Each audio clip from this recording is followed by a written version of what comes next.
Hi, I'm Jeff Altman, the Big Game Hunter. I'm the head coach for JobSearchCoachingHQ.com. Yeah! Got the coach hat on today and wanted to talk with you.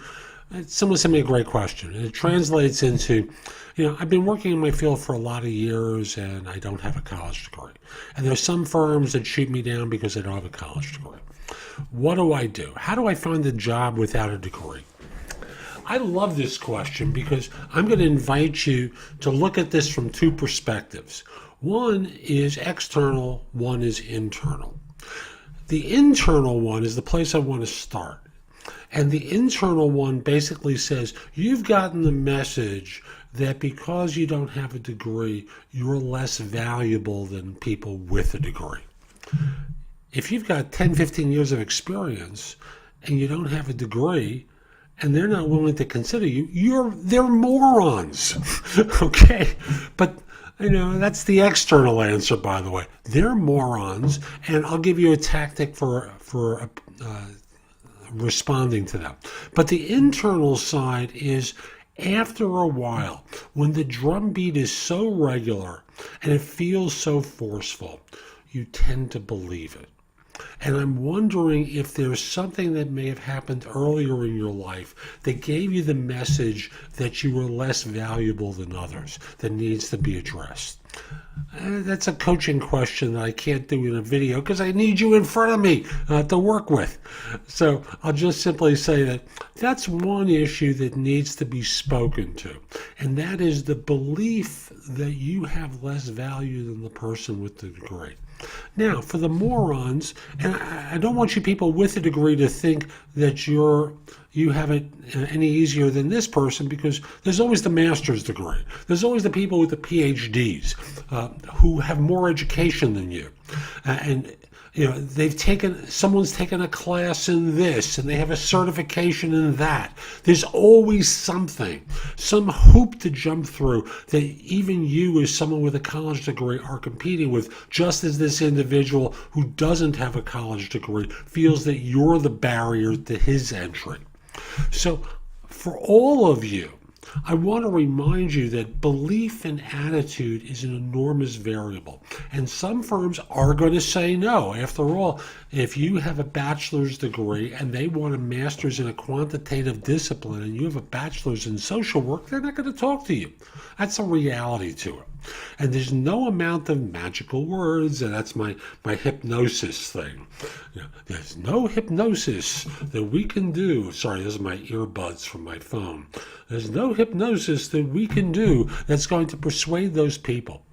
Their loss. If you want to change that, go get the academic taken care of. Find, in the case of the person without a degree, find the easiest degree program that you can find that fits with your schedule. Do it online. Get it done with. But I don't think that's as important, frankly, as this. And that is to simply say, hey, look, I'm just curious. What do you think that degree, and I'm speaking to the person without a college degree right now, what do you think that degree has done for that individual 5 years after they got out of school, 10 years after they got out of school? What do you think it's done for them that my experience actually attacking this hasn't addressed already? So you want to make them think, and you want to not fall into the convention. And some people are not going to want to think, and it's their loss. And that's the way I want you to think of it.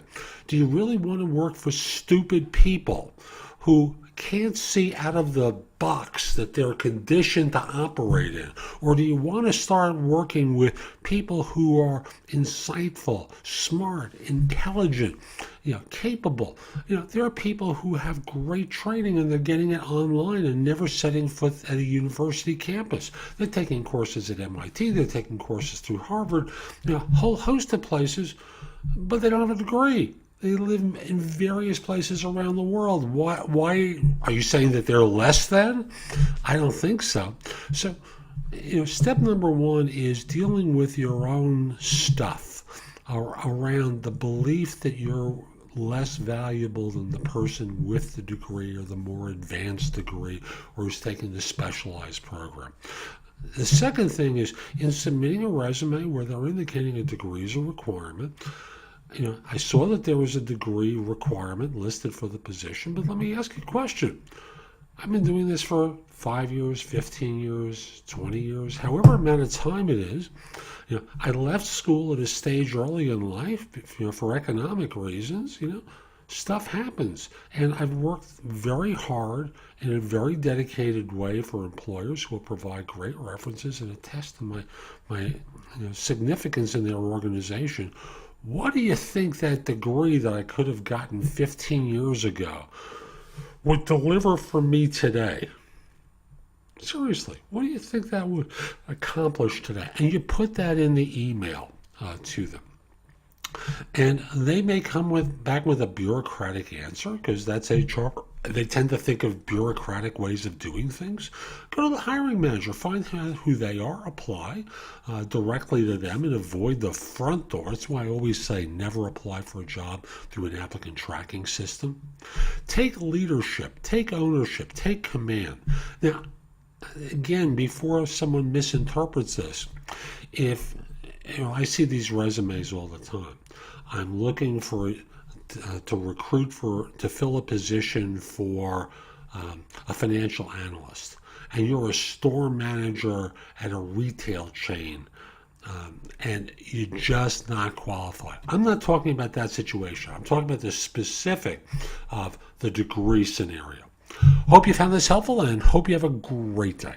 Take care.